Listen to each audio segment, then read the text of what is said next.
मैं senior inspector Abhimanyu Jindal crime petrol Dastak में आप सभी का स्वागत करता हूं।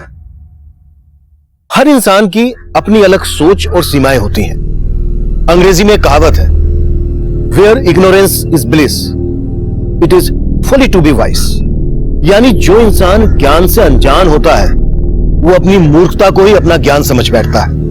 लेकिन सब कुछ जानते हुए भी अनजान बने रहना, नाइंसाफी को यह सोचकर नजरअंदाज कर देना कि वक्त हर घाव को भर देगा, हमेशा सही साबित नहीं होता।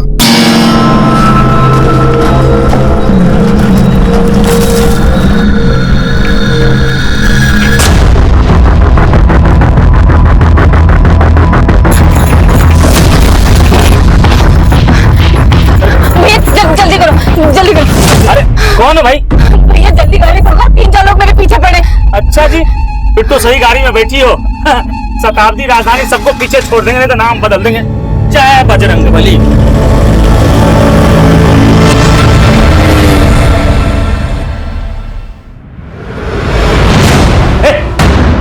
मेरे भाई की लाश कहाँ है? मेरे भाई की लाश कहाँ है? मेरे भाई की छोड़ो, क्या कर रहे हो? क्यों बोल रहे हो? मुझे मेरे भाई की लाश चाहिए। तो भैया रहे नहीं, ऊपर से तुम लोग मुझे गलत लाश पकड़ा रहे हो। अरे इसे क्या देख रहे हो? यहाँ का इंचार्ज है, इसी ने सब कुछ किया होगा।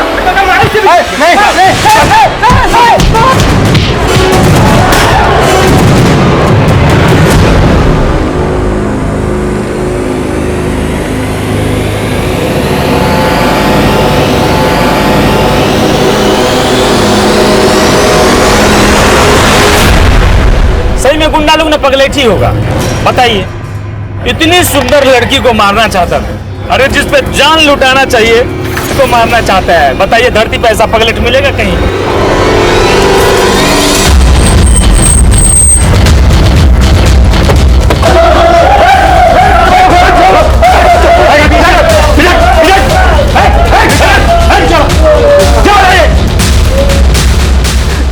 सर ये लोग मारपीट कर रहे हैं। सर इन्होंने मेरे भैया की लाश बदल दी। लाश बदल दी मतलब? सर मेरे भैया नरेश का सोना रोड पे मर्डर हुआ था। मर्डर? हाँ साहब, एक टेम्पो उन्हें उड़ा के चला गया था। पहले बोले डेथ एक्सीडेंटल है, और अब जब हम अंतिम संस्कार के लिए बॉडी लेने आए तो ये लोग हमें गलत बॉडी दे रहे हैं। विवेक क्या कह रहा है तू? तेरे नरेश भैया जिंदा है। आप कौन? सर ये मेरी भाभी है, नरेश भैया की बीवी। पर ये तो बोल रही है कि नरेश जिंदा है और तुम बोल रहे हो सर इनकी दिमागी हालत ठीक नहीं है। भाभी आप घर जाइए, मैं यहाँ सब निपटा के आता हूँ। एक मिनट, आपको जो भी कहना है कहिए। साहब हमारे साथ कोई मजाक कर रहा है।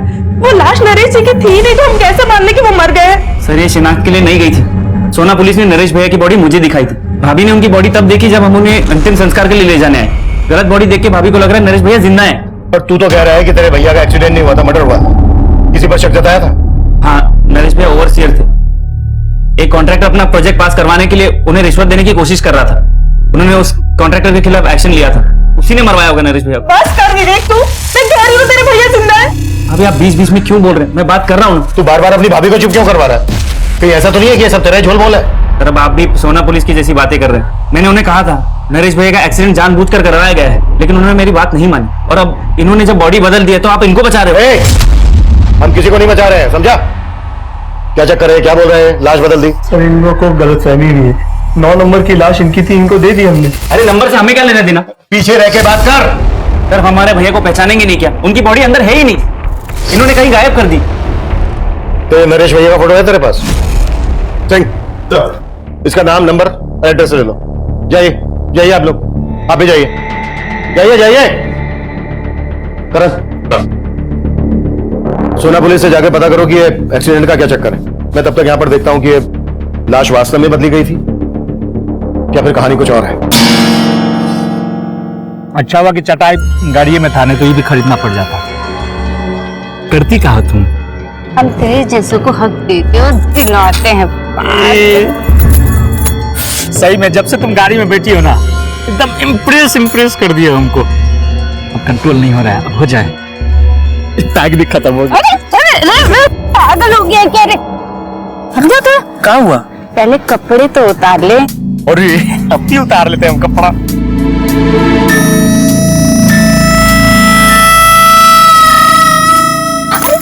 तो अब क्या हुआ? मुझे भी तो कपड़े उतारने दे। और ये तो जल्दी उतारो ना, जल्दी उतारो, जल्दी उतारो। ए, अरे कपड़ा लेके कहाँ जा रही हो?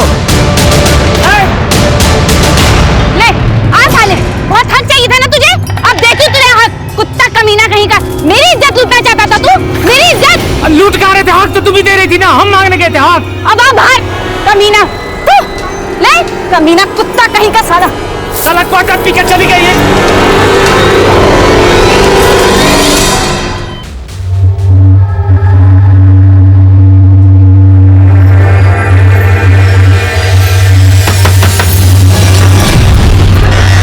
हाँ बोलिए, कौन है तू और मेरे घर में क्या कर रही है? ये मेरा घर है। ये मेरे पति का घर है। क्या है मेरा पति? चिंटू के पापा जरा बाहर निकलना। चिंटू के पापा, चिंटू के पापा जरा बाहर निकलना। अरे कौन चिंटू के पापा? इधर कोई चिंटू के पापा नहीं रहता है। वही चिंटू के पापा जो तुझे यहाँ पे मेरी सौत बना के लाए। क्या है वो? बाहर निकालो। क्या बकवास कर रही है? मैं बकवास कर रही हूँ? लगा ना तुझे धक्का? तुझे देखकर मुझे भी ऐसा ही धक्का लगा। क्या है चिंटू के पापा? बाहर निकाल मेरे पति को। अरे धक्का तो मैं तुझे दूंगी। चल निकल यहाँ बाहर से। निकालेगी ना तू? तुझे बाहर निकालेगी ना? तेरे पति को तो तूने संभाल लिया, ले उसके बच्चे को भी संभाल, समझी तू? अरे एक रुक, लेकर जा तेरे बच्चे को। हुआ क्या? वो तो आप बताएंगे। ये कह रही कि ये आपकी बीवी है और ये बच्चा आपका है। नहीं नहीं नहीं नहीं नहीं बहन जी, मैं इनकी बात नहीं कर रही थी। मैं तो अपने पति किशोर की बात कर रही थी। वो क्या है कि 6 महीने पहले मैं अपने पति के साथ यहाँ रहती थी। अब देखिए बहन जी, मुझे पता नहीं आप कौन से किशोर की बात कर रही है, लेकिन हम लोग यहाँ 3 महीने पहले किराए पर रहने के लिए आए हैं, और हो सकता है आपके पति यहाँ पे हमसे पहले किराए पर रहते होंगे। मुझसे गलती हो गई, मुझे माफ कर दीजिए। चल चिंटू। सर मैंने सोना पुलिस से बात की थी। सोना पुलिस को जो लाश सोना रोड पे मिली थी वो इसकी थी। लाश का चेहरा बुरी तरह से कुचला हुआ है, देखकर पहचान करना मुश्किल है। और विवेक बोल रहा है कि उसने शराब पी थी। सर सोना पुलिस ने वहां के लोगों से पूछताछ की तो सामने आया कि एक्सीडेंट नरेश का ही हुआ था, और वो ने एक्सीडेंट नहीं बल्कि सुसाइड लग रहा था। सुसाइड? हाँ सर, और वहां के कुछ लोगों ने भी विटनेस किया है कि नरेश ने खुद टेम्पो के आगे आकर अपनी जान दी।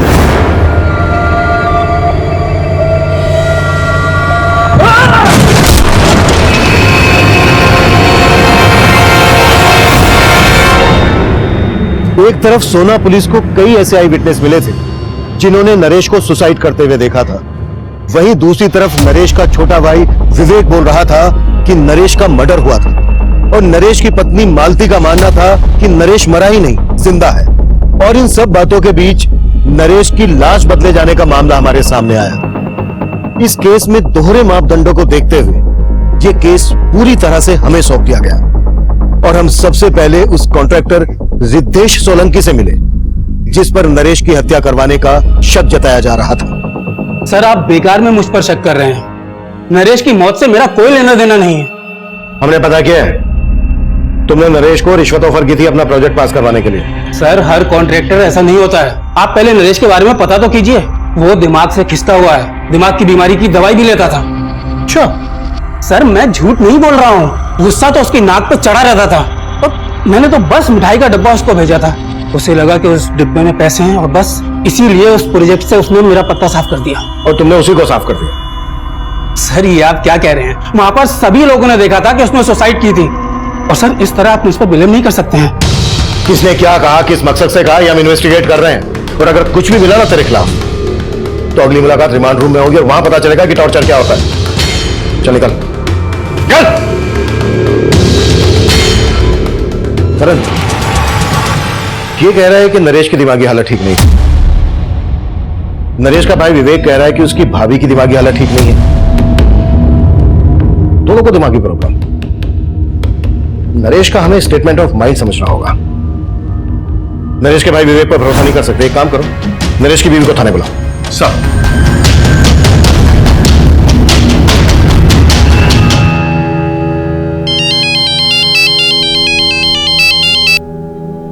हाँ दिनेश बोलो। दी तुम अब तक गाँव नहीं आई वापस? नहीं दिनेश, जब तक किशोर जी का पता नहीं लग जाता हम गांव नहीं आएंगे वापस। अरे दीदी कोई फायदा नहीं है वहाँ रुकने का, जीजा जी अब मिलने वाले नहीं है। क्यों क्यों नहीं मिलने वाले? अरे दीदी उनने अपना पता बदल दिया और तुम्हें बताया तक नहीं। अब कैसे उन पर भरोसा कर सकती हो? मैं बोल रहा हूँ वो तुम्हें धोखा देके गायब हो गए। अब वहाँ भटकने का कोई फायदा नहीं है, चुपचाप गांव वापस लौट आओ। देखो दिनेश, हम गांव वापस नहीं आएंगे, और वैसे भी जहाँ किशोर जी काम करते हैं उस फैक्ट्री का हमें पता चल गया, हम वहीं जा रहे हैं उनके पास। दीदी, हेलो मम्मी, मुझे भूख लग रही है।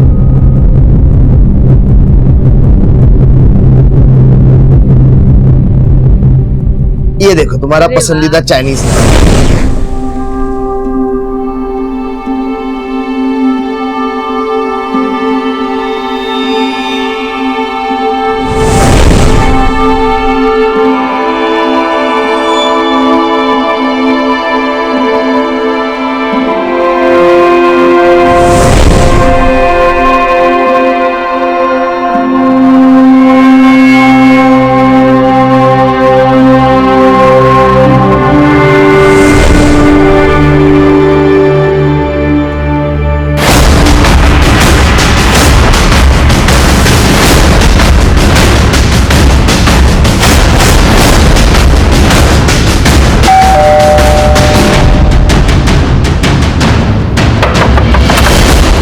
दरवाजा खोलने में इतनी देर क्यों लगा दी? वो मैं कपड़े धो रहा था, लेकिन आप यहाँ, नरेश भाई की लाश मिली आपको? भाभी कहाँ है तुम्हारी? उन्हें थाने लेके चलना है, सर कुछ बात करना चाहते हैं। भाभी तो गांव चली गई। गांव चली गई? कब? आज सुबह। उनकी हालत बहुत बिगड़ती जा रही थी, इसीलिए उन्हें मायके भेज दिया। 2-4 दिन में आ जाएंगी। लेकिन आपने बताया नहीं, नरेश भैया की लाश मिली आपको? वो हम पता लगा रहे हैं, लेकिन जब भी तुम्हारी भाभी आ जाए उन्हें थाने लेके आ जाना।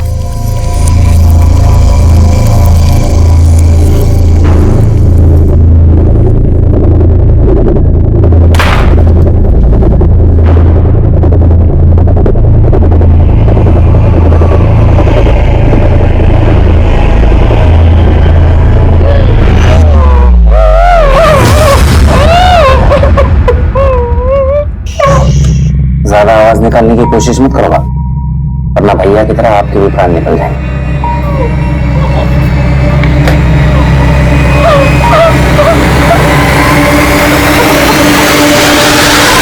एक्सक्यूज मी सर, मैंने हॉस्पिटल के मॉर्ग का रिकॉर्ड स्टडी किया, पर उस रिकॉर्ड के मुताबिक वहां पर 9 लाशें थी, जिसमें से एक लाश नरेश की फैमिली को सौंप दी गई। सर उस दौरान उस लाश के अलावा कोई और लाश मॉर्ग रूम से बाहर गई नहीं सर, इसीलिए वो बोल रहे हैं कि नरेश की लाश किसी और लाश से बदल जाए। ऐसा हो नहीं सकता। हो सकता है उन्होंने लाश बदली और किसी वजह से छुपा रहे हैं। करें मॉर्ग रूम के एक आदमी की डिटेल निकाल। सर, ये कमिंग सर। कम प्रेम, सर, एक औरत आपसे मिलना चाहती है, वो अपने पति की मिसिंग कंप्लेन लिखवाने आई है। बुलाओ। अब 6 महीने पहले मैं अपने पति किशोर के साथ पटेल नगर में रहती थी। उसके बाद मैं गांव चली गई। पिछले 1.5 महीने से मैं इनको फोन लगा रही हूँ, उनका फोन नहीं लग रहा है। उसके बाद मैं गांव से शहर आई और अपने घर गई तो पता चला कि उन्होंने बहुत समय पहले ही मकान खाली कर दिया है। तुम कह रही हो कि तुम्हारे पति किशोर का फोन 1.5 महीने से बंद था, और तुम अब आई हो हमारे पास? अब मुझे लगा कि शायद उन्होंने अपना नंबर बदल लिया होगा। मैंने गांव से उनकी फैक्ट्री में भी फोन किया था, लेकिन कोई मुझे सही से जवाब ही नहीं दे रहा है। कहाँ काम करता था किशोर? अब बंसल नाम की फैक्ट्री है, वहां पे मजदूरी करते थे। गांव से शहर आने के बाद मैं उनकी फैक्ट्री में भी गई थी।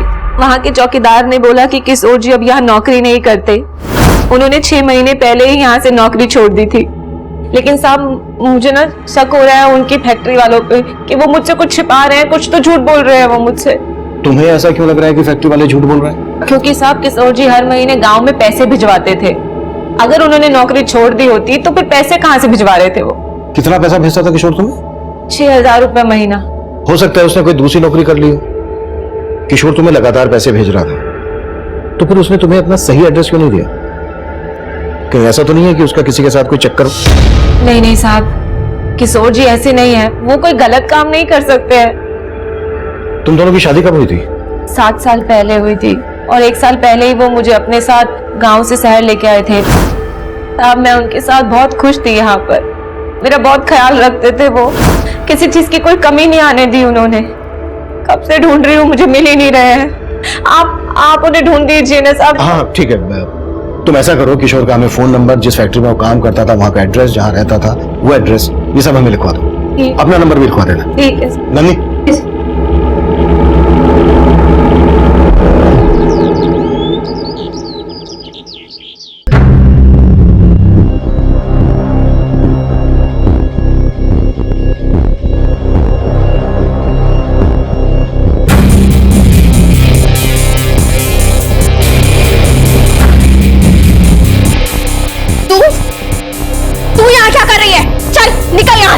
अरे कहाँ हुआ खुशबू? काय शोर मचा रही हो?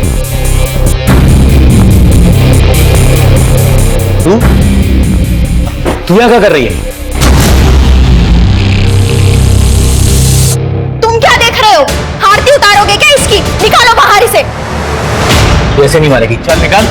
छोड़ो, छोड़ो मुझे, कहाँ लेके जा रहे हो तुम? मुझे तेरी जगह दिखाने। छोड़ो मुझे, छोड़ो। बोला ना, चल।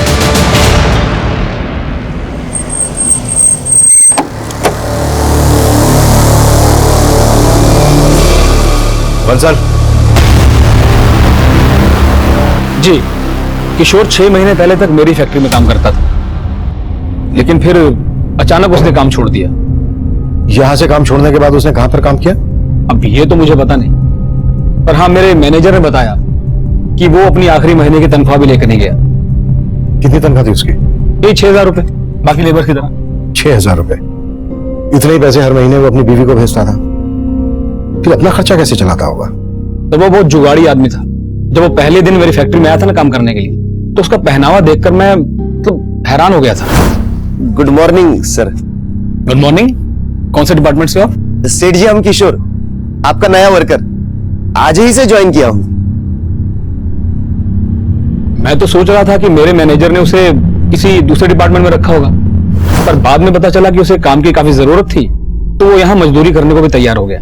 और थोड़े दिनों बाद उसने मेरी फैक्ट्री के साथ साथ दूसरी फैक्ट्रीज में लेबर सप्लाई का काम भी शुरू कर दिया। यहाँ किसी के साथ उसका कोई लड़ाई झगड़ा हुआ था? जी हाँ, लड़ाई तो हुई थी। एक पाठक नाम का आदमी था जो पहले मेरी और दूसरी फैक्ट्रीज में लेबर सप्लाई का काम करता था, पर जब से ये किशोर धंधे में कूदा तो पाठक का काम बैठ गया। तूने मेरे धंधे में हाथ डाल के अच्छा नहीं किया। अपना बोरिया बिस्तर उठा के जा, वरना मैं तेरी। वरना क्या कर लेगा रे? क्या कर लेगा? चल निकल यहाँ से। मैं अभी नहीं डरता तेरी धमकियों से, समझा ना? तेरी ये मजाल मैं तेरे को बताता। अबे चाकू ऐसे नहीं, ऐसे खोलते हैं। अब चला के दिखाओ कैसे चलाना है, दिखाओगे चला के। किशोर, पाठक, क्या हो रहा है पर? हाँ? सर मैंने तो किशोर को बोला भी था कि वो पुलिस में कंप्लेन कर दे, और उसने कोई एक्शन ही नहीं लिया। तो आपको लगता है पाठक किशोर के साथ कुछ कर सकता है? अब सर मैं तो इसके बारे में कुछ बता नहीं सकता, ये तो आप पता कीजिए। पर सर किशोर का इस तरह से गायब होना मुझे कुछ ठीक नहीं लग रहा है। ठीक है सर, इस बंसल की बातें भी कुछ अटपटी सी लग रही हैं। कहीं हमसे कुछ छुपा तो नहीं रहा? पता करो इसके बारे में, और फैक्ट्री के दूसरे स्टाफ से भी बात करो, और बंसल जिसका नाम ले रहा है पाठक, उससे भी मिलो। सब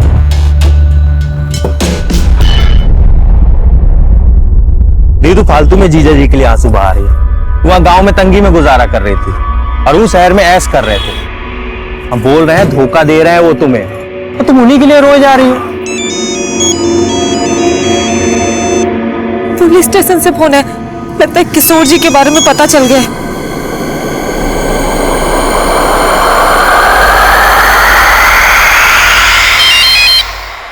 हाँ सिंह। सर मैंने पाठक के बारे में पता किया, वाकई किशोर से उसका 36 का आंकड़ा था। उठा लाओ। सर वो काफी दिन से गायब है। सर गुरुग्राम रेलवे स्टेशन के पास उसकी एक दुकान है, लेकिन दुकान भी काफी दिन से बंद पड़ी है। किशोर फिलहाल कहाँ रह रहा था, कुछ पता चला? सर उसका मोबाइल नंबर उसके पुराने एड्रेस पे रजिस्टर्ड है, लेकिन सर वो घर उसने 6 महीने पहले ही छोड़ दिया था। किशोर अपनी वाइफ को हर महीने पैसे ट्रांसफर करता था। उसके बैंक अकाउंट से उसका एड्रेस पता करो। ओके? जैन सर। सर मैंने किशोर की बीवी से बात की, वो पाठक के काम से जुड़े कोई भी बात नहीं जानती है। नरेश की बीवी आने वाली थी, कब आ रही है? हाँ सर, विवेक ने बोला तो था कि वो कल गांव से आने वाली है। और सर इस मॉग इंचार्ज के बारे में भी कई बातें पता चली है। जैसे? उसके कॉल रिकॉर्ड में एक सस्पिशियस नंबर मिला है जो कई दिनों से बंद है। किसका नंबर है? सर वो नंबर इस महेश नाम के लड़के का है। इसके घर में भी ताला लगा है। और सर मैंने इस मॉग इंचार्ज के घर पे भी नजर रखवाई थी। सर इसका लिविंग स्टैंडर्ड काफी हाई है, जितनी आमदनी नहीं है उससे ज्यादा तो खर्चे हैं इसके। मैंने भी नोटिस किया था, काफी महंगा स्मार्टफोन था उसके हाथ, वो चैन सा पहने। एक मॉर्ग इंचार्ज के पास इतना पैसा, कुछ तो है जो ठीक नहीं है। उठा लो और तोड़ो। सब बोल साहब, दरअसल मैं लाश बेचने का धंधा करता हूँ साहब। जो लावारिस लाश मेरे मॉर्ग में आती है, जिनकी शिनाख्त नहीं होती, सरकार हमें उनके क्रियाक्रम करने के 5,000 रुपए देती है। वो पैसे मैं जेब में रख लेता हूँ और लाश बेच देता हूँ साहब। किनको बेचता वो लाश? प्राइवेट मेडिकल कॉलेजेस को साहब। वो रिसर्च करने के लिए लाश खरीद लेते हैं। ये नरेश की लाश कहाँ है? वो गलती से मेडिकल कॉलेज चली गई, वहां दूसरी लाश जानी थी। कौन सी लाश? महेश नाम का एक लड़का है जो मुझे वो लाश सप्लाई करता है जिनका कोई रिकॉर्ड नहीं होता। कुछ दिनों पहले उसे एक लाश मिली थी जिसे मैंने 10,000 रुपए में खरीदा। महेश का मिलेगा अभी? सर वो पता नहीं, जब से उसे इन सब का पता चला है तब से वो गायब हो गया। सब हॉस्पिटल चल के वो लाश हमें दिखा अभी। और हाँ, उस मेडिकल कॉलेज का नाम क्या है?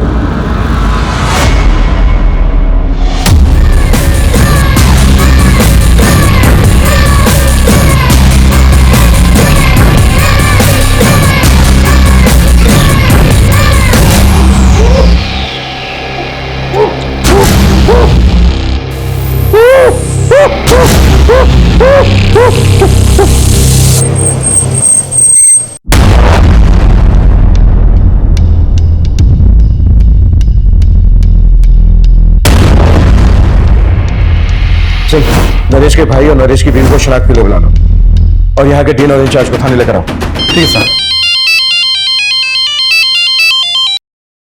हाँ करण। सर महेश ने जो लाश मॉर्ग इंचार्ज को दी थी मैंने उसको देखा अभी, तो मुझे लग रहा है ये लाश शायद किशोर की हो सकती है। What? सर बस मुझे लग रहा है, आई एम नॉट श्योर, क्योंकि इस लाश का चेहरा भी बुरी तरह बिगड़ा हुआ है, लेकिन इसकी कद काठी कुछ कुछ किशोर से मिलती है। तुरंत बायोमेट्रिक करके पता करो। और किशोर जहाँ रह रहा था पता चला? हाँ सर, उसका एक दूसरा एड्रेस मिला बैंक से। ठीक है, उसके एड्रेस पे जाके देखते हैं। मुझे एड्रेस मैसेज करो। सर नरेश के भाई के नंबर पे कॉल किया, उसका नंबर नहीं लग रहा। नरेश का भाई बोल रहा था कि उसकी भाभी गांव से आकर हमसे मिलने वाली थी, वो भी नहीं आई। चल, उसके घर जाके देखो। ठीक है सर। साहब क्या हुआ? साहब उस लड़की ने मेरा जीना हराम कर दिया। कौन लड़की? साहब उसने मेरे घर से गहने जेवर सब चुरा लिए और मुझे बांध के भाग गई। अरे वो तो ठीक है, लेकिन ये बताओ कौन है वो लड़की? वो इनकी बेटी है सर, और वो कोई नहीं, वो मैं। ये रहे वो गहने जो मैंने अपने ही घर से चुराए। मैंने इनको यहाँ भागते हुए देखा तो मैं भी यहाँ आ गई, क्योंकि इससे पहले ये मेरे खिलाफ कुछ बोले तो मैं अपनी बात आपके सामने रखूं। कोई बात नहीं साहब, चोर है तू, पकड़ लो साहब उसको। भागी नहीं जा रही हूँ मैं कहीं। सर पहले आप मेरी बात सुन लीजिए, अगर फिर भी लगे कि मैं गलत हूँ तो कर देना मुझे अंदर। ठीक है, बोलो। बेटी हूँ मैं इनकी, और इनकी जायदाद पर कानूनी मेरा भी अधिकार है, लेकिन इनके बेटे और इनकी बहू यानी मेरे भैया और भाभी मुझे मेरा हक देना ही नहीं चाहते। कहते बाप की संपत्ति में बेटी का कोई हक ही नहीं होता। और जब मैंने कहा कि मैं कोर्ट का दरवाजा खटखटाऊंगी तो मेरे इस बाप और जो घर में बैठा है भाई, इन दोनों ने मेरे साथ बहुत ज्यादती की। और जब मैंने कोर्ट जाने की बात की तो इन लोगों ने जबरदस्ती कागज पे मेरा अंगूठा लगवा लिया। देख संध्या, तू सही नहीं कर रही है। और तुम ठीक कर रहे हो। देखो, तुम किसी से जबरदस्ती नहीं कर सकते। तुम्हारे घर का मामला है, शांति से सुलझा लो, क्योंकि अगर हमने दखल दिया ना तो बहुत दिक्कत होगी तुम्हें, समझे?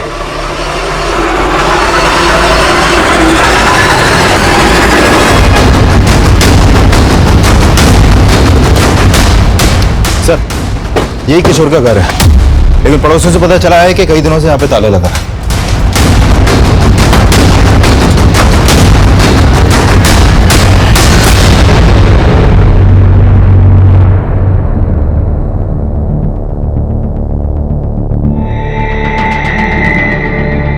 हाँ ठीक है, थैंक यू। सर अंदर तो कुछ भी सस्पिशियस नहीं मिला। ये भी कम सस्पिशियस नहीं है कि जो आदमी 6 महीने पहले तक एक फैक्ट्री में मजदूर था, उसके बाद लेबर सप्लाई का काम करने लगा, वो इतने ठाट से रहता हो। इस किशोर का करेक्टर को समझ में नहीं आ रहा है। शायद 2 नंबर का काम करता हो। किशोर की कुंडली निकालो और आसपास में भी पूछताछ करनी है।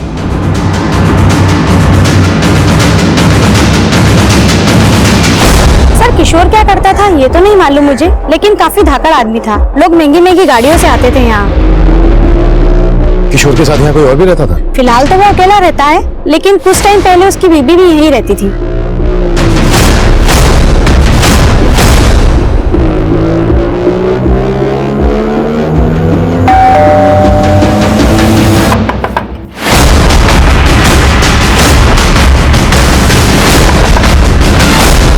सर आप ये हमेशा दरवाजा देर से क्यों खोलता है तू? वो तेरा फोन क्यों नहीं लग रहा है?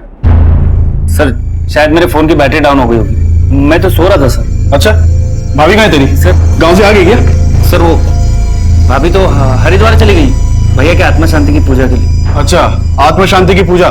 तेरी भाभी तो मान नहीं रही थी कि तेरे भैया मर चुके हैं और अभी हरिद्वार पहुंच गई आत्मा शांति की पूजा कराने। सर चल चल देखने दे। बताइए ना। अरे तो पीछे सर, पूरा घर चेक करो। सर हुआ क्या? अरे तो देखने दे, हट पीछे। ये पीछे हट। सर कुछ नहीं है। हाँ चल चेक तो करने देना। चुप है, साइड। सर कुछ नहीं है। साइड हो तो साइड, देखने देना।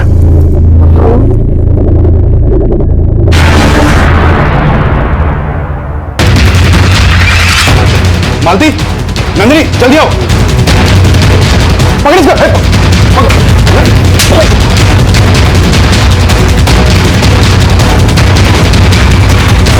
पकड़ो इसे, इसने मेरे पति को मारा।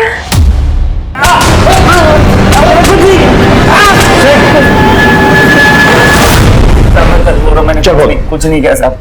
कुछ नहीं किया? साहब मैंने कुछ नहीं किया साहब, मैंने कुछ नहीं किया। सही, उल्टा लटकाओ। साहब साहब बिल्कुल साहब बता रहा हूँ, सच बता रहा हूँ साहब। चुप बोल। अब मैंने सच्ची अपने नरेश भैया को नहीं मारा, लेकिन हाँ उनकी मौत के बाद उनकी जायदाद का लालच हो गया था मुझे। लेकिन मौज वालों ने गलत बॉडी दी थी, मैं तो वो लाश लेके भी जला देता, लेकिन भाभी बोलने लगी वो लाश नरेश भैया की नहीं है। लेकिन तूने अपनी भाभी को किस मकसद से बंधक बना के रखा था? अब भाभी पहले से ही पागल थी और उस दिन के तमाशे के बाद मेरा दिमाग खराब हो गया था। मैंने सोचा उन्हें दवा दी कि पूरा पागल कर दूं, खुद अकेले सारी संपत्ति का मालिक बन जाऊं। हो सकता है इसी मकसद के लिए तूने अपने भाई का एक्सीडेंट करवाया। नहीं साहब, इसमें मेरा कोई हाथ नहीं। मेरा यकीन कीजिए, मैंने अपने भैया को नहीं मारा।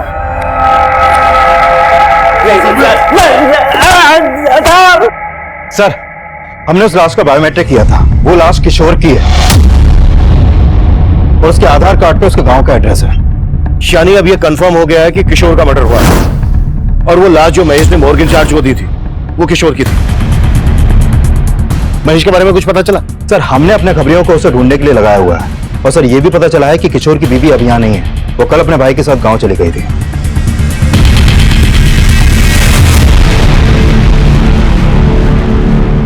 दीदी, खैर जो हुआ सो हुआ, भूल जाओ। हमको तो बस एक ही बात का डर है, अगर पुलिस वालों को उन बातों का पता लगा ना तो सिर्फ हम पर नहीं आप पर भी शक करेंगे। इसीलिए हम मना किए थे मत जाओ पुलिस वालों के पास।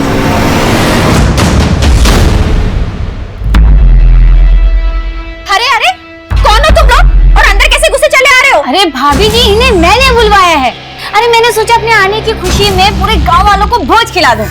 पागल हो गई हो क्या तुम? और तुम खड़े खड़े क्या देख रहे हो? निकालो इसे बाहर।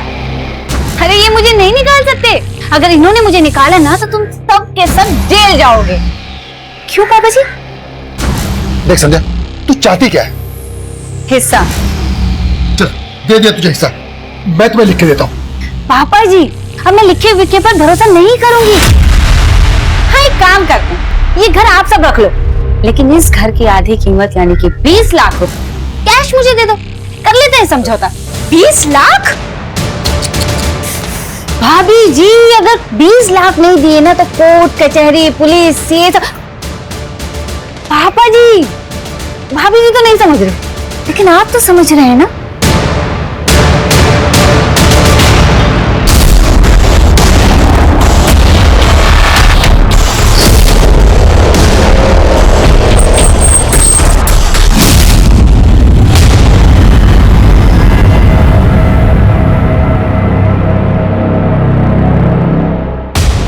हमें तो पहले ही लग रहा था कि किशोर के साथ कुछ ऐसा ही हुआ होगा।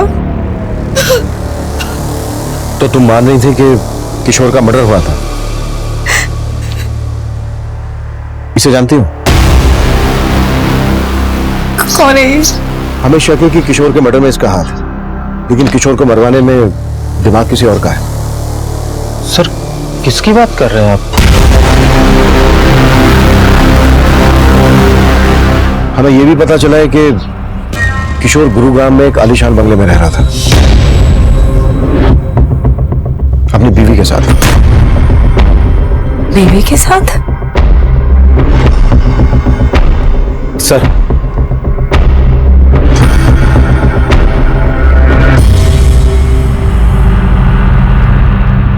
सर एक किशोर के बचपन का दोस्त है। इसने बताया है कि ललिता से शादी करने से 6 महीने पहले ही किशोर की किसी और लड़की से भी शादी हुई थी। हाँ साहब, उसके भाई किशोर से काफी नफरत पाल के बैठा था, तब उनके बीच में काफी मारपीट भी हुई। वो लड़की और उसका भाई अब कहाँ रहते हैं?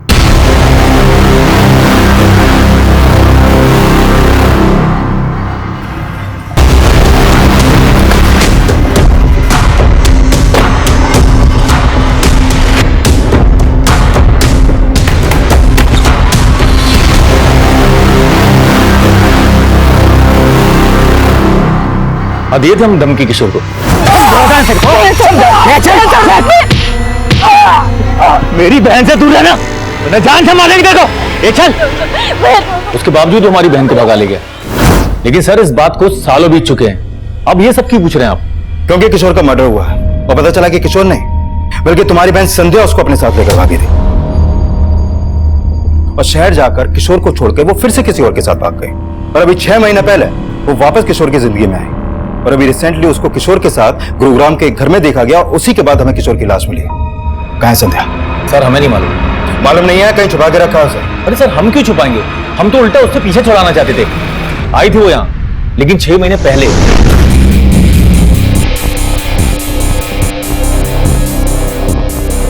और आकर हमें ही चूना लगा गई। ये घर आप सब रख लो, लेकिन इस घर की आधी कीमत यानी कि 20 लाख रुपए कैश मुझे दे दो। ये लो। थैंक यू पापा जी। नाराज हो? कोई बात। भाभी आप मेरी नजर उतारने वाली थी ना? हाथ कीजिए। ये लो, मेरे नाम पे भोज खा लेना। संध्या यहाँ से कहाँ गई थी? जी सर हमें कुछ नहीं मालूम और हम मालूम भी नहीं करना चाहते वो कहाँ है। आपको उसके साथ जो करना है आप कीजिए।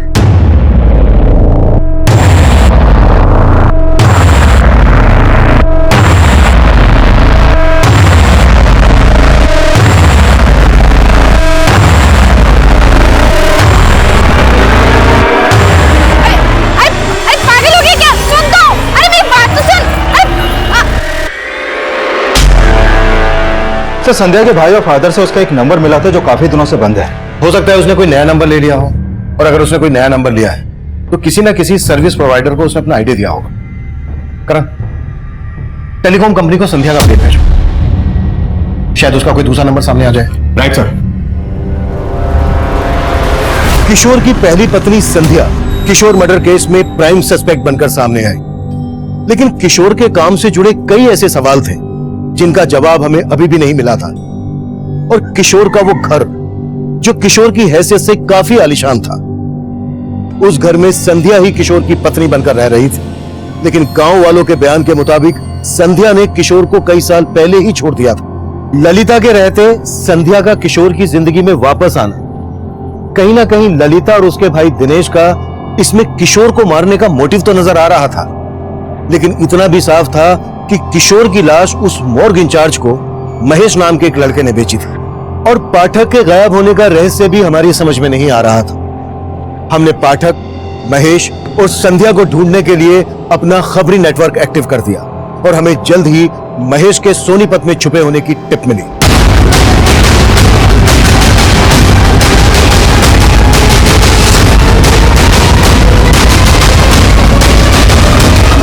साहब मैंने कुछ नहीं किया साहब, साहब मैंने कुछ नहीं किया साहब। साहब मैंने किशोर को नहीं मारा, मैं जानता तक नहीं कि उस आदमी का नाम किशोर था। यकीन मानिए साहब, मुझे उसकी लाश मिल गई थी जो मैंने मॉर्ग इंचार्ज को भेज दी बस। कहां मिली थी लाश? साहब करीब 20-25 दिन पहले टेम्पो वाले को लाश फेंकते हुए देखा था मैंने।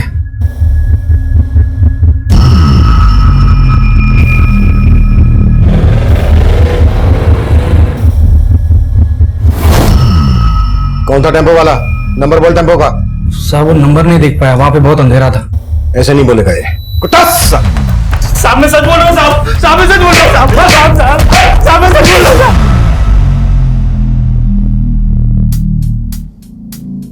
साले सब कमीने निकले। एक तो ये सच्चा मर्द निकला जिसने मुझे धोखा नहीं दिया। लेकिन तुम बहुत ही यार, साला बीच जंगल में नंगा करके भाग गए।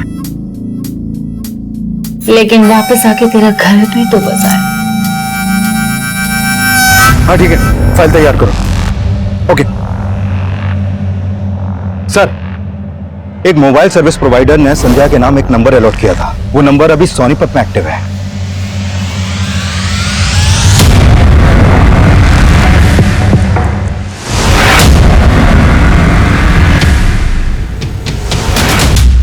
बच्चा देगी हमको। बोल ना, कितने बच्चे चाहिए तुझे? एक टेम्पू बाहर खड़ा है उसके लिए और एक दूसरा लोन पे लेने वाले हैं। बस दो, हम दो, हमारे दो। सॉरी यार, वो तो नहीं हो पाएगा। तो क्या पूरी जिंदगी जेल में गुजरने वाली है तुम्हारी? ये प्लान तो कैंसिल।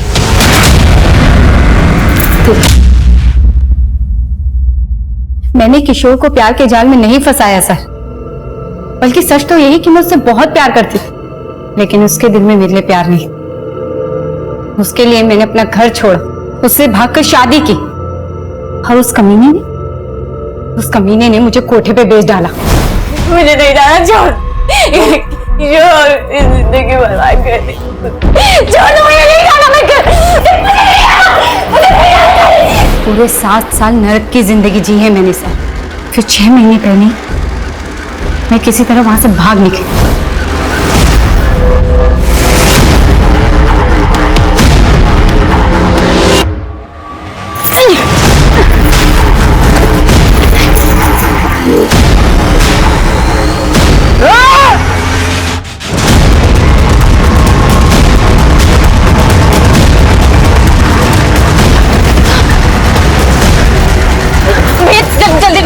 जल्दी करो। पूरी जिंदगी धोखे खाए हैं मैंने, लेकिन जीतू ने, उसने मुझे नई जिंदगी दी।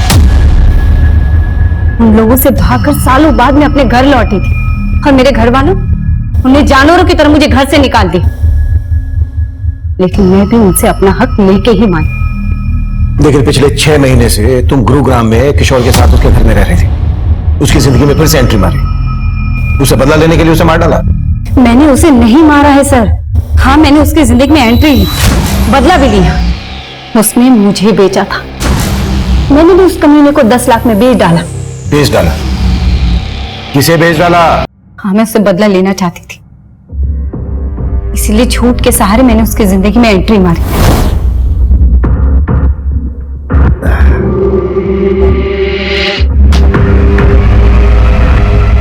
संध्या, प्रिया क्या कर रही है? तूने मेरी किस्मत बिगाड़ी थी ना, लेकिन मैं तेरी किस्मत संवार सकती हूँ। अच्छा, बोला उससे पति मत बन, दल्ला बन जा मेरा। और लालची इंसान तो गधे को भी बाप बना लेता है। फिर उसने तो मुझे झूठी मलिका बना ली, अपने बाबू लोगों को खुश करने के लिए मेरे साथ सुलाने लगा। लेकिन किशोर को किसे बेचा तुमने, ये बोलो। उसके बॉस बंसल को। कायल था वो मेरा, लेकिन अब सहा नहीं जा रहा, बहुत हो गया। इसलिए एक दिन, बंसल जी, मेरी माँ की बहुत तबीयत खराब है, मुझे 10 लाख की बहुत जरूरत है, प्लीज कर दीजिए ना। अब इतने प्यार से बोलोगे तो इंतजाम तो करना पड़ेगा मेरी जान। आप कितने अच्छे हैं ना। और फिर बंसल मेरी बातों में आ गया, बड़ी आसानी से उसने 10 लाख रुपए मुझे दे दिए, और फिर मैंने अपना रंग बदल दिया। संध्या, कहाँ है तू? तू मेरा फोन क्यों नहीं उठा रही? संध्या, तुझे पता है ना तेरे बिना मेरा। आपको आपकी तन्हाई मुबारक हो बंसल साहब, अब मैं नहीं आऊंगी। मतलब तू मेरा 10 लाख रुपए लेके चंपत हो गई? अरे 10 के बदले किशोर भी तो दिया है, उसे रख लो। संध्या, संध्या मेरी बात सुन।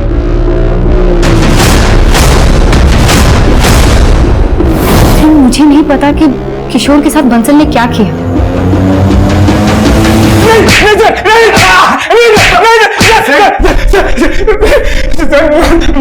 मैंने किशोर को नहीं मारा सर। अच्छा, सर उसकी बीवी मेरे 10 लाख रुपए लेके भाग गई थी सर, तो मैंने उसे अपना कुत्ता बना लिया था सर।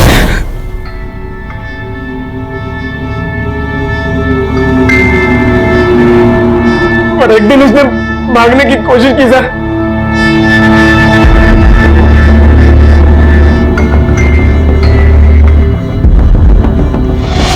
किशोर, किशोर,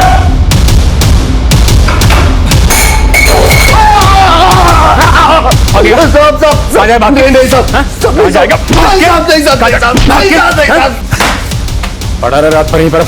और सर कुछ देर बाद मेरे आदमी ने आकर मुझे बताया कि किशोर मर गया है सर। नाम देखो, बुला के लाग जा। और उसके बाद मैंने अपने एक और आदमी की मदद से किशोर का चेहरा खराब करवाया और सर टेम्पो से उसे कहीं दूर डंप करवा दिया सर।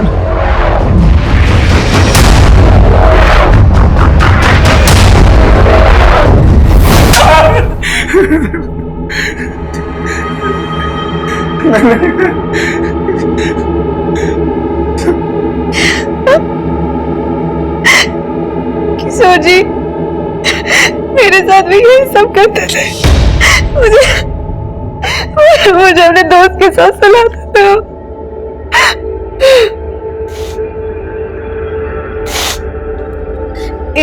इन सब चीजों से थक कर मैं शहर से गांव भाग गई थी। ये बात तुमने हमें पहले क्यों नहीं बताई? मैं आपको बताना चाहती थी, फिर मैंने सोचा कि एक बार मुझे किशोर जी का पता चल जाए कि वो गायब कहाँ है। किशोर के चरित्र से जुड़ी बातें जो हमारे सामने आई, उस लिहाज से वो कभी भी किसी की भी नफरत का शिकार बन सकता था। वो जो करता आ रहा था वो पूरी तरह से गैर कानूनी था, अनैतिक था। उसके द्वारा किए जा रहे अपराध हर मोड़ पर दस्तक दे रहे थे, लेकिन ललिता ने इन दस्तक को पूरी तरह से नजरअंदाज किया। वहीं दूसरी तरफ संध्या ने उसकी असलियत हमें बताने के बजाय खुद बदला लेने का फैसला किया, और अंजाम यह हुआ कि वो इस केस की विक्टिम होने के बावजूद अपनी जिंदगी को अपराध के रंग में रंग बैठी। अब मैं सीनियर इंस्पेक्टर अभिमन्यु जिंदल आप लोगों से विदा लेता हूं। आपसे फिर मुलाकात होगी एक नए केस के साथ। देखते रहिए क्राइम पेट्रोल दस्तक। मकसद बताना नहीं, बचाना है। इस तरह के और भी एपिसोड देखने के लिए हमारे चैनल को सब्सक्राइब करें और बेल आइकन दबाना ना भूलें।